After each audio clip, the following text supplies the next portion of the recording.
Hello, সবাই কেমন আছেন? আশা করি সবাই খুব ভালো, সুন্দর, সুস্থ, হাসিখুশি আছেন। আমি সৌম্য মুখার্জি অশরীরী চ্যানেলে আপনাদের সঙ্গে। আজকে বুধবার।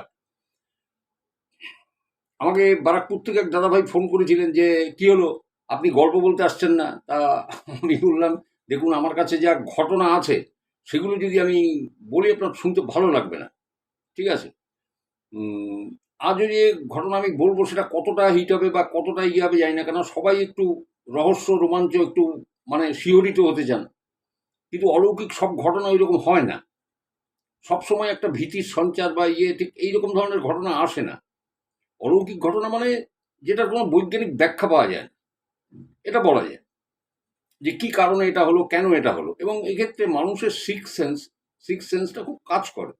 কোনো ক্ষেত্রে কারুর করে না। বিপদে পড়ে যায়। তো এইগুলো নিয়ে হয় অলৌকিক ঘটনা।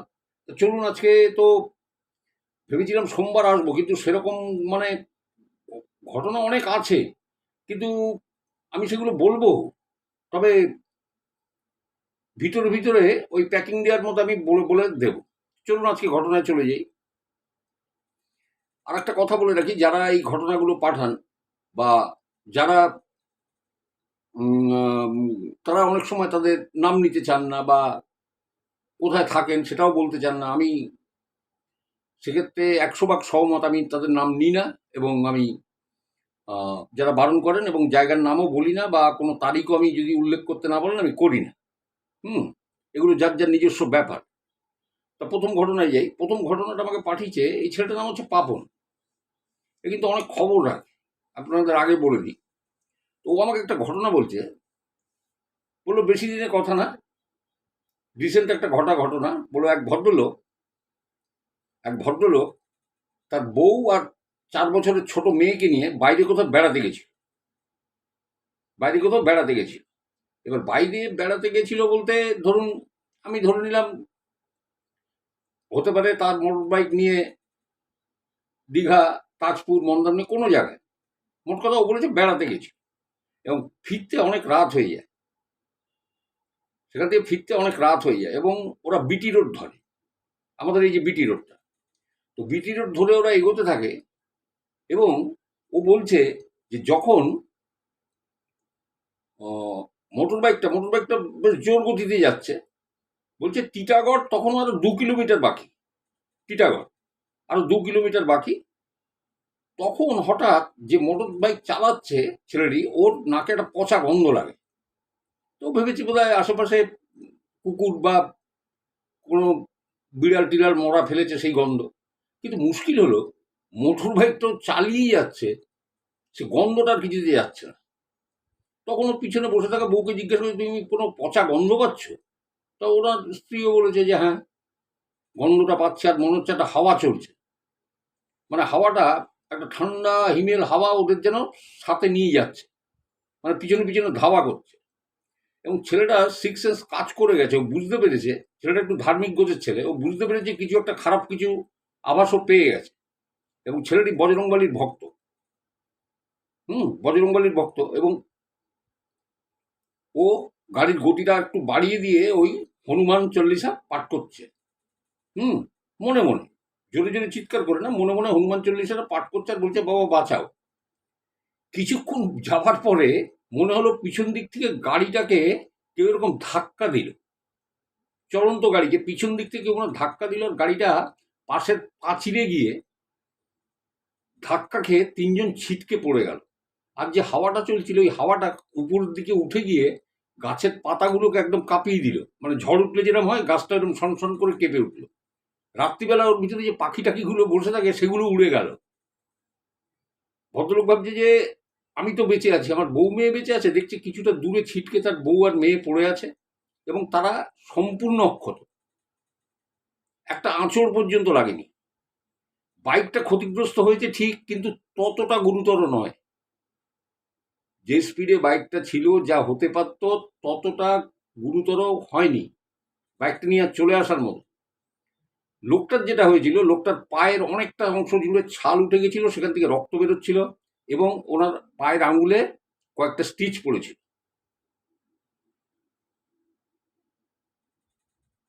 তাহলে বলুন, যে লোকটা সোজা গাড়িটাকে চালিয়ে নিয়ে যাচ্ছে, মোটর বাইকটা চালিয়ে নিয়ে যাচ্ছে, সে পাঁচিলে যেয়ে কেন ধাক্কা মারবে?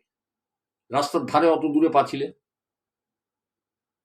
আর ওই বাতাসটাই উপরে উঠে যাবে কেন, যেটাতে মানে মনে হচ্ছে গাছটা এরকম পাতা ফাতাগুলো দুলে উঠলো আর পাখিগুলো সমস্ত যারা বসেছিল তারা উড়ে গেল। তো ছেলেটা বিশ্বাস করে যে বজরংবলী সেদিন তাকে রক্ষা করেছে, তা নাহলে তার বাঁচার আর কোনো আশা কোনো কিছু ছিল না। অ্যাকচুয়ালি তাই, যে আপনি মোটরসাইকেল চালিয়ে নিয়ে যাচ্ছেন, সোজা রাস্তা দিয়ে যাচ্ছেন, এমন না যে আপনার কাঁচা হাত, আপনি দূর থেকে ট্রাভেল করে আসছেন। তা আপনি হট করে পাঁচিলে যাবেন কেন? রাস্তাঘাট তো ফাঁকা, যে কোনো গাড়িকে সাইড দিতে গিয়ে আপনি পাঁচিলে মেরে দিয়েছেন। আর রাস্তা থেকে পাঁচিলটা অনেক দূরে, মানে খানিকটা উড়ে যেয়ে পড়ার মতো অবস্থা। তা এই ঘটনাগুলোকে দেখুন, এইগুলোই অলৌকিক ঘটনা, এগুলো এরকম অনেকের সাথে হয়ে যায়। এবং হওয়ার আগে কিছু কিছু মানুষ বুঝতে পারেন এবং কিছু কিছু মানুষ বুঝতে পারেন না। সমস্যাটা এইখানে হয়ে যায়, মানুষের একটা সিক্স সেন্স কিন্তু কাজ করে যায় যে ভালো বা খারাপ এখানে কিছু আছে। অনেকে বোঝেন, অনেকেই বোঝেন, আবার অনেকে আমরা আছি ওর আমল দিই না, ধর ছাড়তো, বাজে কথা, এইরকম। তাই পাপন আর একটা ঘটনা বলেছে যে ওদের ওখানে একটা ঝিল আছে, সেই ঝিলের ধারে 3-4 ঘর লোক থাকে, বিশাল বড় ঝিল। তো বলছে ওই ঝিলের ধারে যে 3-4 ঘর লোক থাকে, ওইখানে একটা ঘরে তার মেয়েটি রাত্রিবেলা পায়খানায় যাবে, মানে পটি চেপে যে যাবে। তোর মা, বাইরে তো আর আলো নেই, বাল্বও লাগানো নেই, ওই কুপি নিয়ে বাইরে বেরিয়েছে। মেয়েটা যখন মানে ইয়েতে ঢুকতেই যাবে, পায়খানায় ঢুকতেই যাবে, দেখছে ঝিলের পাশটা দিয়ে, কোনাটা দিয়ে একটা লোক প্রচন্ড লম্বা এবং উলঙ্গ, লোকটা উলঙ্গ দাঁড়িয়ে আছে। মেয়েটা ওটা দেখে, এবং মেয়েটা এটা দেখেছে লোকটাকে, এবং লোকটাও দেখেছে মেয়েটাকে, ওই উলঙ্গ লোকটাকে মেয়েটা দেখেছে।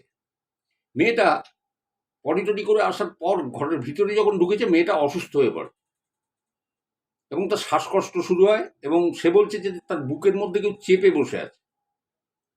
এবং প্রসঙ্গত বলে রাখি, ওই মেয়েটির কাকা, সে ওই একই দৃশ্য দেখেছিল অনেক আগে, পরে এটা জানা গেছিল, এবং সে বদ্ধ উন্মাদ হয়ে যায় এবং সে কিন্তু মারা গেছিল। এটা 3 ভাইয়ের পরিবার, 4 ভাই আছে, তার মধ্যে 3 ভাইয়ের পরিবার ওই ঝিলের ওই পাটটা দিয়ে থাকে, এবং তারা কিন্তু জানে ঘটনাটা, তার কাকার ঘটনাটা, এবং মেয়েটাও কিন্তু সেই একই জিনিস দেখেছে। এরপরে বাড়িতে তান্ত্রিক আসে, তান্ত্রিককে ডাকা হয়, এবং এগুলো হয় কি জানেন তো, এগুলো কেউ কাউকে জানান দেয় না, গোপনে গোপনে হয়। তো এই তো অল্প বয়সী ছেলে ঠিক জিনিসটা করে নিয়েছে, ক্যাচ করে নিয়েছে, খবর পেয়ে গেছে। এবং তান্ত্রিক যখন নাকি রাত্রিবেলাতে কাজ করছে, তখন বলছে যে জায়গাটায় কাজ করছে সেই জায়গার মাটিটা মানে পুরনো রক্তের ছোপ হয়ে গেলে যেমন খয়েরি খয়েরি কালার হয়, মাটিটা ওইরকম কালার হয়ে গেছে, ঠিক সেই জায়গার মাটিটা। এবং ওখান থেকে খুঁড়ে কিছু হাড়গোড়ও পেয়েছে। যাই হোক, তান্ত্রিক তো কাজটা, এবং লাইটটা ফেটে গেছিল, পরে আবার লাইট এনে লাগাতে হয়, যে লাইটের নিচে পড়ে লাইটটা ফেটে গেছিল। যাই হোক, তান্ত্রিক তো কাজ টাজ করে চলে গেছে, মেয়েটা সুস্থ হয়েছে।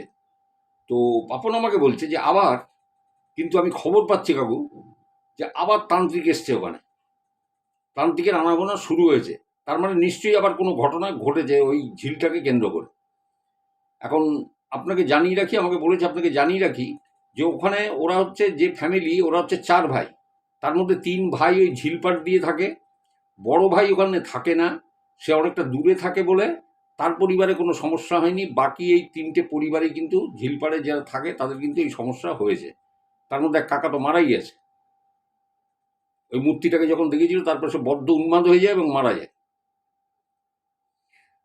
চলুন আমি পরের ঘটনায় চলে যাই। আজকে সব টুকরো টুকরো ঘটনা আপনার বলতে থাকি, শুনতে থাকুন। এরপরে যে ছেলেটি আমাকে ঘটনা পাঠিয়েছে, তার দিদার ঘটনা। তো দিদার ঘটনা বলতে গিয়ে ছেলেটি বলছে যে আপনি কিন্তু এই তারিখটা নেবেন না, আর নামটা দয়া করে নেবেন না। নামটা আমি জানি ছেলেটির নাম, তা আমি নিচ্ছি না। তো বলছে যে আমার দিদা 2023-এর ডিসেম্বর মাস থেকে অসুস্থ ছিল, 2023-এর ডিসেম্বর থেকে অসুস্থ ছিল। তো বলছে আমার মারও তো বয়স হয়ে গেছে, মা তো সবসময় খোঁজ খবর নিতে পারতেন না, মানে মানে মা বাড়িতে যেতে পারতেন না, বয়স হয়ে গেছে, উনি টেলিফোনে খোঁজ নিতেন। তা 2024-এর 25শে জানুয়ারি বলছে আমার মা ফোন করেছে, মা বাড়িতে মামিকে ফোন করেছে যে মা কেমন আছে। তো মামি বলছে যে মা ভালোই আছে, এই তো মাকে স্নান করিয়ে খাইয়ে দিয়েছি, এখন শোয়াবো। তা মা বললেন যে ভালো, মা ভালো থাকলেই ভালো, হাজার হলেও তো নিজের মা, একটা তো মেয়ের তো একটা সন্তুষ্টি হয় যে না মা ভালো আছে। তো যাই হোক এইভাবে খবর নিতেন। ঠিক ওই ওই দিনই রাত্রিবেলায়, যেদিন উনি খবরটা নিয়েছেন যে ভালো আছে, ওই দিনই রাত্রিবেলায় বলছে ও দিদা ওর মামাকে ডেকে বলছে কালকে বাড়িতে কিন্তু মাছ মাংস আনবি না, কালকে বাড়িতে কিন্তু মাছ মাংস আনবি না। তো বলছে যে কেন, তুমি তো ছোট মাছ দিয়ে সেই মাছের ঝোল দিয়ে ভাত খেতে ভালোবাসো। তা বলছে না না, কালকে মাছ মাংস বাড়িতে আনবি না, তোরা খেতে পারবি না। মামা অবাক হয়ে গেছে, যে মা ছোট মাছ দিয়ে মানে ভাত খেতে ভালোবাসে, মা বারণ করছে। পরের দিন সকালে সেই একই কথা, বাজার থেকে মাছ আনিসনি তো। তো মা বলছে যে না, তুমি তো বারণ করলে ওই জন্য আনেনি, বাজার থেকে মাছ আনেনি, সত্যি আনেনি। বলে ওই দিন দুপুর থেকে বলছে দিদা ছটফটানি বেড়ে যায়, দিদা ছটফট করতে থাকে, মানে অস্থির অস্থির ভাব। তো বলছে যে কি হলো মা, তুমি এরম করছো কেন? উনি সমানে বলছেন এই আমাকে ছেড়ে দে, আমার আর ভালো লাগছে না, আমাকে ছেড়ে দে, আমার আর ভালো লাগছে না, বলে ওই কাঁথা কম্বল বালিশ সব ছুঁড়ে ছুঁড়ে ফেলছে, খাটের থেকে সমস্ত সব ছুঁড়ে ছুঁড়ে ফেলছে। তো বলছে যে কি হয়েছে মা, মামি যে বলেছে মা তুমি শো, তো কি হয়েছে, আমি তোমাকে খাইয়ে দিচ্ছি। কিন্তু উনি ওই অস্থির, তারপরে তো মামি খাইয়েছে। বলে খাওয়ানোর পরে মানে বললো দিদা ওই যে কথা বন্ধ করলো, মামি দিদাকে শুইয়ে দিল, ব্যাস শেষ গল্প, দিদা মারা গেল। তা যেদিনটা মারা গেছিলেন সেদিনটা বারটা ছিল শুক্রবার, আমি আপনাদের মনে করানোর জন্য বলি শুক্রবার। ঠিক এর 1 মাস বাদে, ঠিক এর 1 মাস বাদে সেদিনটাও ছিল শুক্রবার, বললো আমার ছোট দাদু মারা গেল, শুক্রবারই মারা গেল। যাই হোক, নিয়মাদি সব হয়ে গেছে, মৎস্যমুখও হয়ে গেছে। তা ওর মামি সেদিনকে মাছের ঝোল রান্না করেছিল, ওই ছোট মাছ। রাত্রিরে দিদা স্বপ্ন দিচ্ছে আমাকে ভাত দাও, আমি ছোট মাছের ঝোল দিয়ে আমি ভাত খাবো, আমাকে ভাত দাও। পরের দিনও মাছ এনেছে, ঠিক একই জিনিস, দিদা এরকম স্বপ্ন দিচ্ছে, এরকম দুদিন স্বপ্ন দেখেছে। ঠিক এই ঘটনা 2 মাস বাদে, এই ঘটনা 2 মাস বাদে, সেটাও শুক্রবার ছিল, ওই দিদার এক দেওর তিনি মারা গেলেন। আর ঠিক তার পরের শুক্রবার, যে শুক্রবারে দিদার দেওর মারা গেলেন তার পরের শুক্রবার ওই দিদার এক রিলেটিভ তিনি মারা গেলেন। এবারে বুঝুন, তো ও তো আমাকে বলছে যে জিনিসটা তো আমাদের কাছে অলৌকিক থেকেছে, এরকম হর শুক্রবার এরকম করে কি করে হয়, আর প্রত্যেকটা বারে এরকম মিলে যাচ্ছে বারবার, আর সেটা সবটাই দিদা রিলেটেড, এরকম ঘটনা হয়ে যাচ্ছে। আর একটা কথা ও যেটা শুনিয়েছে, এটা আমার পরিবার বা আপনার পরিবারের মধ্যে অনেক সময় এরকম হয়েছে, অনেকে এরকম স্বপ্ন পেয়েছেন। বলছে আমার বোন অন্তঃসত্ত্বা, বলে এই এপ্রিল মাসে ওর 10 মাস, এই এপ্রিলে ওর 10 মাস, তোকে একটা নার্সিংহোমে ভর্তি করা হয়েছিল। আর বলছে আগের দিন রাত্রে আমার মামা স্বপ্ন দেখছে, দিদা মামাকে এসে বলছে যে আমি সুপর্ণার কোলে যাচ্ছি, আমি সুপর্ণার কোলে যাচ্ছি। এবং বলছে যে আপনি বললে বিশ্বাস করবেন না, পরের দিন সকালবেলায় খবর পাই আমার বোনের মেয়ে হয়েছে। তো এটাকে এবারে কি বলা যায় আমি জানি না। দেখুন, আহ, অনেকেই কিন্তু এরকম স্বপ্নটা, যেটা আমি বললাম, এটা কিন্তু শুধু ও ওর মামা বলে নন, অনেকেই এরকম কিন্তু পেয়েছেন যে আমি অমুকের ঘরে যাচ্ছি। আবার আমরা কোনো কোনো সময় বলে থাকি যে এ আমার বাবা মরেই এসছে, তা নাহলে আর এরকম দেখ না, ঠোঁটগুলো কিরম কালো কালো, বাবা বিড়ি খেতেন। তো এইরকম ধরুন দেখবেন আমরা আলোচনা কিন্তু করি, ঠিক আছে। এবং এগুলো কিন্তু সবটাই যে মন গড়া তা নয়। দেখুন, পরজন্ম বলে কিছু আছে আমি জানি না, তবে একটা বইতে আমি পড়েছিলাম যে পরজন্মের ব্যাখ্যা করতে গিয়ে, কার লেখা বইটা আমার তো আজ মনে নেই, বলছে আমি গভীর অন্ধকারে তলিয়ে যাচ্ছি, সেখান থেকে আমি কিছুতে উঠতে পারছি না, সব কিছু কিরকম পিছলে যাচ্ছে, আমি আঁকড়ে ওঠার চেষ্টা করছি। হঠাৎ তীব্র আলো আমার চোখে, আমি চোখ মেলতে পারছি না। তারপর কিছু মনে নেই। তার মানে কি, তার জন্মগ্রহণ হলো, জন্ম নিল সে, ওই যে চোখ মেলতে পারছে না, এত তীব্র আলো। ছোট বাচ্চা যেমন চোখ বাইরে বের করবে না, চোখ এরকম খিচে বুঝিয়ে থাকে, চোখ তো সে প্রথমে খোলে না, খুলতে পারে না, ওই আলোটা নিতে পারে না। সে তো মাতৃ জঠরে ছিল। জানি না, আমি বইটা পড়েছিলাম, আজকে আমার সঠিক মনে নেই। এরকম তো অনেক বই আমি পড়েছি, আমি সেখান থেকে আমি বললাম আপনাদের কথাটা। চলুন পরের ঘটনা, পাঠিয়েছে মহুয়া। এই মহুয়ার একটা ব্যাপার আছে, এর কাছে অনেকগুলো ঘটনা আছে।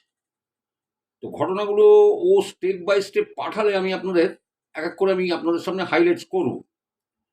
তো আমাকে ফোন করেছিল, ফোন করে বলছে, হোয়াটসঅ্যাপে এসছে, তারপরে ফোন করেছিল, বললো যে কাকু আমার জীবনে তো অনেক প্রচুর আছে আমার কাছে এরকম ঘটনা, আমার জীবনের আছে বা অন্য কারোর ইয়েতে আছে, কিন্তু আমার সাথে যেটা হয়েছে, আজ আমার এত বছর বয়স হয়েছে, কিন্তু এখনো আমার কিন্তু পুরোপুরি আমার থেকে সেটা নিবৃত্ত হয়নি। এখনো মাঝে মধ্যে অনেক কিছু আমার সাথে ঘটে। তাই আমি বললাম, ঠিক আছে, তুমি একটা কাজ করো, তুমি ছোটবেলার ঘটনা থেকেই বলো, ছোট ছোট ক্লিপ করে পাঠাও। তাও প্রথম ক্লিপটা ছোটবেলার ঘটনাটা বলেছে। মহুয়া বলছে ওরা দমদমে থাকতো।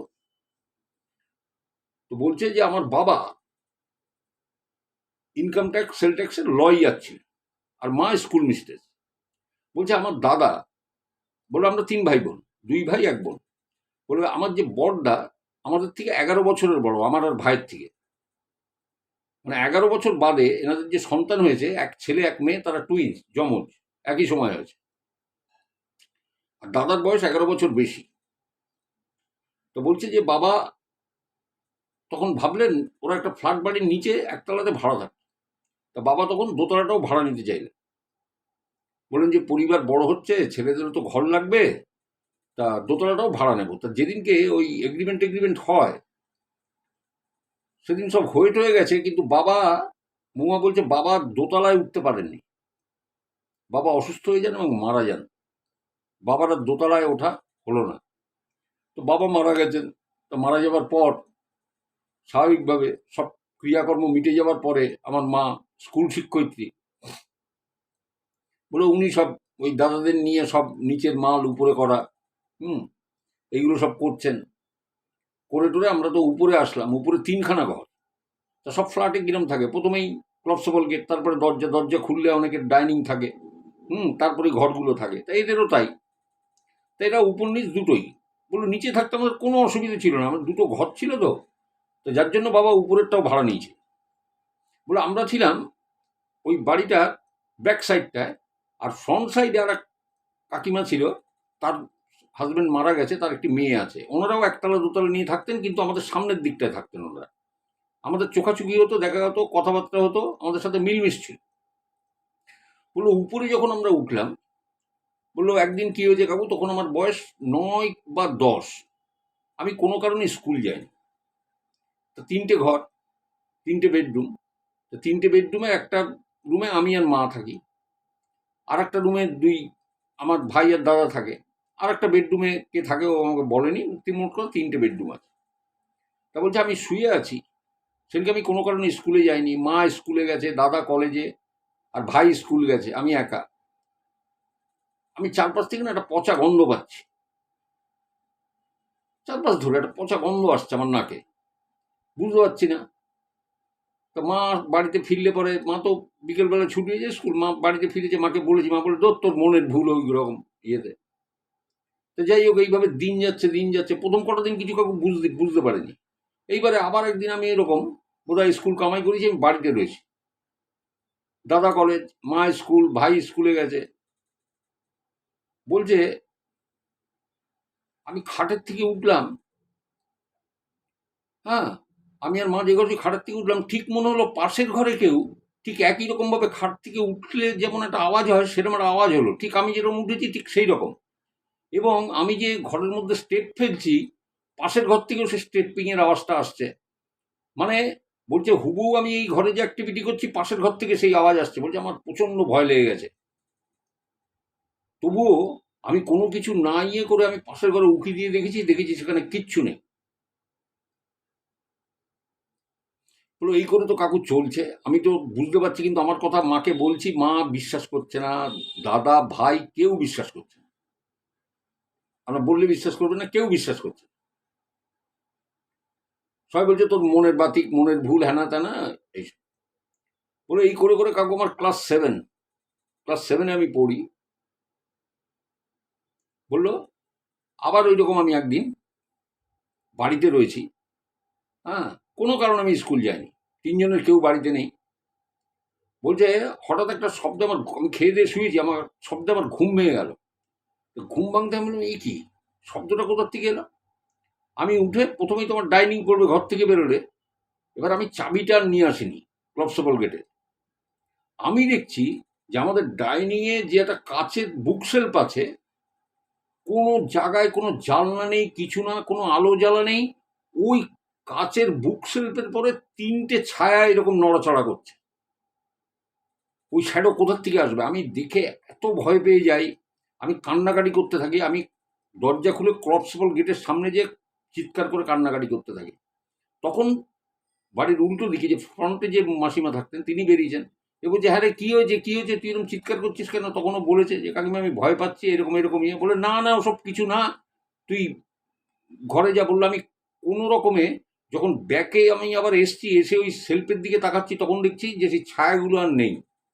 এইবার আমি সাহস করে ঘর থেকে চাবি নিয়ে ক্লবসবল গেট খুলে আমি বাইরে এসেছি, জানেন। হ্যাঁ, এবার মা এসছে, তারা দেখছে যে আমি কান্নাকাটি করছি।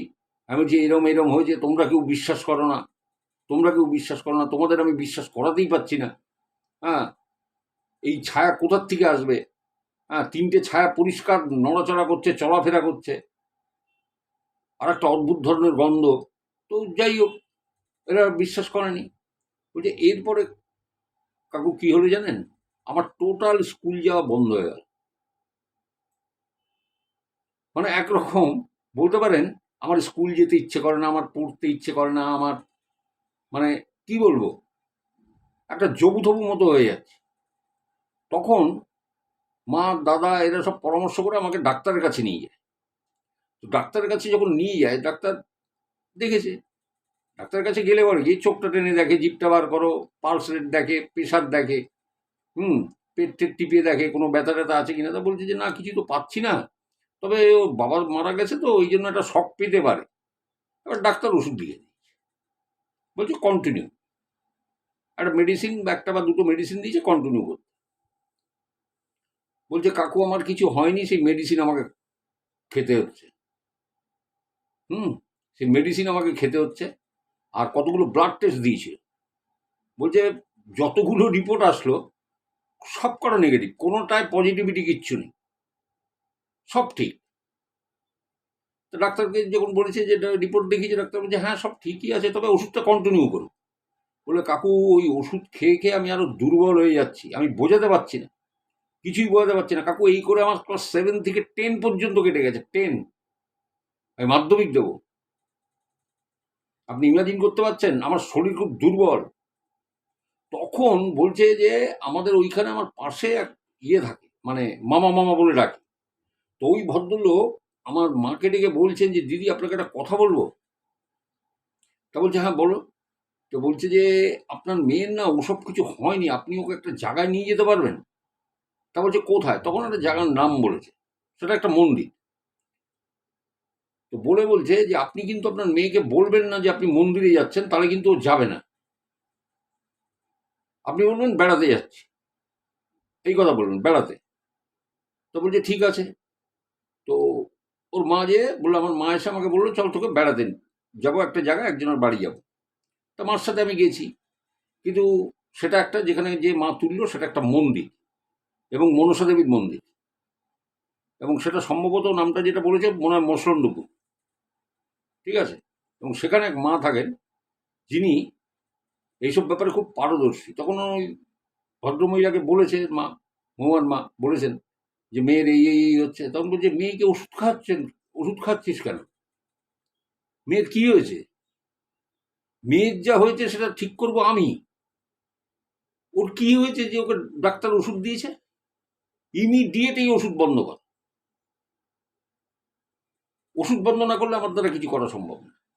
মেয়ে তো আরো মানে সর্বনাশ হয়ে যাচ্ছে মেয়ে। তখন সেদিন থেকে ওষুধ বন্ধ হলো। বলো এরপর আমাদের ওইখানে যেদিন যেদিন যেতে বলতো আমরা যেতাম মায়ের সাথে। বিশেষত ছুটির দিন, কারণ মার তো স্কুল ছিল, সেই ডেটে উনি যেতে বলতেন, যেতাম। আমাদের যাতায়াত শুরু হলো। তো বলছে ওখানে যাওয়ার পর থেকে আমার পরে অত্যাচারের মাত্রা আরো বাড়তে লাগলো। অত্যাচারের মাত্রা আরো বাড়তে লাগলো। বলছে কাকু আপনি বললে বিশ্বাস করবেন না, আমি মাছ দিয়ে বা মাংস বাড়িতে এনেছি, আমি তাই দিয়ে ভাত খেলে আমাকে মারতো। আমি ভালো জামা পরলে আমাকে মারতো, ভালো কাপড় পরলে আমাকে মারতো। এবার এই মারটা তো আমি দেখাতে পারতাম না কাউকে। আপনারা যারা শুনছেন তারা মনে হয় বুঝতে পারছেন কিছুটা, যে মারটা কিন্তু অজান্তে হচ্ছে এবং এর গা হাত পা ব্যথা হয়ে যেত মার খেতে খেতে। বুঝতে পারছেন কত বড় মানে সাংঘাতিক ব্যাপার। এরকম ঘটনা আমি আগেও বলেছি, যে এমন মারতো যে গা হাত পা ব্যথা হয়ে যেত, কিন্তু সেটাও দেখাতে পারতো না কাউকে, বলতে পারতো না মৌ। বলছে যে আমি তাহলে ভাত খাবো কি দিয়ে, আমি ভালো মন্দ দিয়ে ভাত খেতে গেলেই আমাকে মারছে সমানে, এবং আমি কি উচ্ছে দিয়ে ভাত খেয়ে থাকবো? তো সেটা কি সম্ভব? বলে যাই হোক, এরমভাবে আমাদের যাতায়াত চলতে লাগলো কাকু। এক শীতকাল, তা সেই মন্দির থেকে আমি ফিরছি, তা ইয়েতে নেমে, আমাদের ওখানে নেমে আমি রিক্সা করে মার সাথে বাড়ি ফিরছি। বিকেলটা তখন প্রায় ঘুরে গেছে। আরেকটু বাদে সন্ধে হবে। তা রিক্সা দিয়ে গলিতে ঢোকার মুখে, আমাদের বাড়ি ঢোকার মুখে মা দেখছে এক মহিলা ওখানে দাঁড়িয়ে আছে। মুহূর্তের মধ্যে মহিলা ভ্যানিশ হয়ে গেল। আপনি চিন্তা করতে পারছেন যে আপনি বাড়ির মধ্যে ঢুকছেন, আপনি দেখছেন যে এক ভদ্রলোক দাঁড়িয়ে আছে ওখানে, দেখছেন পরিষ্কার জলজ্যান্ত দেখছেন এতটা সামনে থেকে, সেই লোক ভ্যানিশ হয়ে যায় কি করে? বলছে তখন আমার মা বিশ্বাস করতে শিখলো যে না, আমার মেয়ে যা বলে আমার মেয়ে ঠিক বলেছে। তাহলে এই মহিলাকে দাঁড়িয়ে থাকতে দেখেছি, মুহূর্তের মধ্যে, পলকের মধ্যে মহিলা ভ্যানিশ কি করে হয়ে যায়। বলে তখন আমার কথা মা বিশ্বাসে আনলো, এবং দাদাদেরও বললো, এবং বললো এরপরে আমার দাদা ভাই দুজনেই প্রমাণ পেয়েছে। বলে একদিন দাদা একা ছিল এরকম, আমি ইয়েতে চলে গেছি, স্কুলে চলে গেছি, মা চলে গেছে, ভাইও স্কুলে গেছে, দাদা একা বাড়িতে ছিল। দাদা দেখলো যে একটা বিড়াল ঘরের মধ্যে ঢুকে ভ্যানিশ হয়ে গেল। আপনার ঘরে যদি, ধরুন আমারই ঘরে যদি একটা বিড়াল বাইরে থেকে এসে দেখে দিই ঢুকছে, ছাত্রার টপকে কোনো রকমে আসতে পারে, আরে তা বিড়ালটা তো বেরোবে, জানলা দরজা অপাশে তো বন্ধ, কোথা থেকে বেরোবে? বিড়ালটা ভ্যানিশ হবে কি করে আপনি আমাকে বলুন? ওর দাদা তো নিজের চোখে দেখেছে বিড়ালটা ঘরে ঢুকে ভ্যানিশ হয়ে গেল। তো এইরকম চলছে চলছে চলছে, বলো ধীরে ধীরে ধীরে ধীরে আমি আস্তে আস্তে মানে সুস্থ হয়ে গেলাম। যেদিন আমি ওই মনসা মন্দিরে গেছি, ওই মা বলেছে, সেদিন থেকে আমার ওষুধ বন্ধ হয়ে গেছে। আমি আস্তে আস্তে ক্রমশ সুস্থর দিকে আমি যাচ্ছি। ওগুলো আমার আর মানে যেগুলো হতো আমার সাথে সেগুলো আর হয় না। এবং আপনাকে বলে রাখি, আমি কিন্তু সেই মায়ের থেকে দীক্ষা নিয়েছি, ওনার থেকে। ওই যে মনসা মন্দিরের কথা বলেছে যেখানে, সেইখানে সেই মায়ের থেকে দীক্ষিত। এবং বলছে ওই বাড়িটা আমরা ছেড়ে দিই, এই ফ্ল্যাটটা ছেড়ে দিয়ে আমরা এখন অন্যত্র আছি, অন্য ফ্ল্যাটে চলে আসি। তো কোথায় আছে আমি জানি, এই দমদমের আশপাশ থেকেই আছে। যাই হোক, ও যেহেতু শিক্ষয়িত্রী, আমি সেই জন্য বেশি বাড়ছাড় করে কিছু বলবো না, বড়টাও ঠিক না, কেননা মানুষ গড়ার কারিগর নিযুক্ত। তো যাই হোক, আমি ওর ঘটনাটা বললাম, কিন্তু ও আমাকে একটা কথা বলছে। কথাটা এই যে, ও বলছে যে কাকু এখনো আমি এর থেকে বেরোতে পারি। তাহলে কেন বেরোতে পারি? বেরোতে পারেনি কেন? কি ওর সাথে হয়েছে? ও বলেছে আমি স্টেপ বাই স্টেপ আপনাকে সমস্তগুলো জানাবো। তো অপেক্ষা করে থাকুন। আরও একজন দুজন এসছেন যে কাকু আমি এখানে পাঠাবো। আমরা নিশ্চয়ই, অবশ্যই পাঠাও। বলে আর রোজ শুতে যাবার আগে আপনার গল্প না শুনলে ভাত হজম হয় না। তার মানে ঠিক আছে ঠিক আছে, তুমি পাঠাও। হ্যাঁ, তো দেখো আমি শুনি একরকম, আমি বলি তো ঠিক সেই ঘটনাই বলি, অন্যরকম ভাবে বলি। হ্যাঁ, যাতে অন্তত একটু শুনতে ভালো লাগে। তা যাই হোক, আমি এই 3টে ঘটনা আমি আপনাদের শোনালাম। আপনাদের কেমন লাগলো আপনারা জানাবেন। আর আমি একটা কথা আপনাদের বলি, চ্যানেলটা সাবস্ক্রাইব করে রাখবেন। কারণ দেখুন, কখন কি ভয়ঙ্কর ঘটনা বা কোন ঘটনা আমার সামনে আসবে আমি নিজেও জানি না। এবং আপনারা যেমন গল্পটা শোনেন, ঘটনাটা শোনেন, আমারও কিন্তু শোনা হয় অডিওর মাধ্যমে, আমিও শুনি। তা আমি একাই করেছি, দেখুন এখনো পর্যন্ত এটা নিয়ে 214টা ভিডিও হবে। আমি একা মানুষ।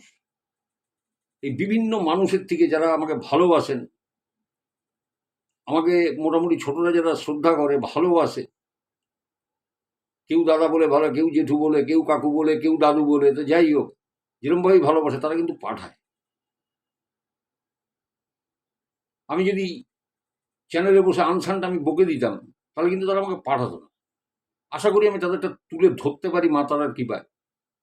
তো সেদিন আমার পাড়ায় আমার এক ভাই বউয়ের সাথে দেখা, ও খুব গল্প শোনে, ওর নাম সম্ভবত বোধ হয় অর্পিতা। হুম। তা ওর অফিসে বসে আছে, দেখা আমি হাত দেখালাম। তা হাত দেখিয়ে অফিসে ঢুকলাম। তা বলে যে, দাদা একটা কথা বলবো, আপনি যে এই ঘটনাগুলো বলেন আমার তো গায়ে কাটা দেয়, তা আপনার কিছু হয় না? আমি বললাম, আমার হয় না। আমারটা যদি বলি তাহলে তুমি কেঁপে যাবে। আজকে 9.5 বছর হলো আমার এমন হতো মিডল টাইমে, আমাকে এই যে চেয়ারে বসে আপনার সাথে গল্প করছি, ওকেও আমি বলেছি আমাকে মনে হচ্ছে ছিটকে ফেলে দেবে চেয়ার থেকে, জানেন তো? ছিটকে ফেলে দেবে। এক একদিন রাত্রিরে আমি খেতাম না। যখন গ্রুপে লাইভ করতাম, আসল সত্যি ঘটনা যেটা আমি তুলে আনতাম মানুষের জীবন থেকে, আমার রাত্রে না খাবার ইচ্ছে থাকতো না। আমি টান টান হয়ে গিয়ে শুয়ে পড়তাম। ওই শুয়ে আমি রিলিফ পেতাম। তারপর এখন এগুলো আমার শোয়া হয়ে গেছে, গা শোয়া হয়ে গেছে, কিচ্ছু হয় না। কি করবি কর। আমাকে কত রকম কিছু দেখিয়েছে, আমার পকেটে ফুটো 5 পয়সা নেই দাদা, 5 পয়সা। আপনাদের হৃৎপিণ্ড কেঁপে যাবে। আপনারা ওই খালি মানি ব্যাগ নিয়ে রাস্তায় বেরোবেন, বেরোবেন না। আমি যা ঝেলেছি আমার মানে কেউ এরকম পারবে না। তো সেই বাধাকে আমি টপকে দিয়েছি, যে তোর কত জোর আছে আর আমার কত জোর আছে, আর দেখ, তুই পরীক্ষা কর, দেখ। আমাকে কম ঝোলান ঝুলিয়েছে এই। আমি নেগেটিভ এনার্জি, শুনুন, সব নেগেটিভ এনার্জি খারাপ না। আসলে যখনই আপনি কোনো নেগেটিভ এনার্জি নিয়ে কথা বলতে যাবেন, এরা না সচকিত হয়ে যায়। এরা বুঝতে পারে যে আমাকে নিয়ে কোনো কথা বলছে। এইরকম হয়েছে। আমি যে গল্পটা বলেছি, যেখানে কোনো একটা ভিডিও আছে, যে যে গল্পটা আমি বলবো বলেও বলিনি আজকে, সেইটা বলছি। ওই যে ভিডিওটা আছে, তো ওইটা যেদিনকে আমি ঘটনাটা বলি, সেদিন রাত্রে আমার মেয়ে, ওটা ঠাকুরঘর, ঠাকুরের সামনে বলে মেয়ে স্বপ্ন দেখছে যে ঠাকুরঘরের মধ্যে পাকা চুল মাথায় এক বয়স্কা মহিলা হাউ হাউ করে কাঁদছেন। তখন আমার মেয়ে তাকে জিজ্ঞাসা করছে, আপনি কে? আপনি কে? আপনি কাঁদছেন কেন? তখন বলছে, আমি অমুকের কাকিমা। বুঝুন তাহলে।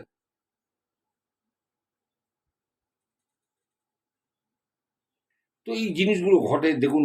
আমি এগুলো অনেক ঝেলেছি, অনেক সহ্য করেছি। এখন আমার কিছু হয় না। আমি সবসময় উদগ্রীব থাকি নতুন কোনো ঘটনা আসলে আপনাদের শোনাতে। আপনাদেরও বলি, আপনাদের কাছে যদি কিরম এরম অপ্রত্যাশিত ঘটনা থাকে, যেটা বিজ্ঞানের যার কোনো ব্যাখ্যা নেই, আপনারা অনায়াসে আমাকে পাঠাতে পারেন। আর আমাকে কিছু বলে দিতে হবে না, কোন নাম নিতে হবে, কোন নাম নিতে হবে না। তবুও বলে দেবেন আমাকে, আমি বুঝে যাব।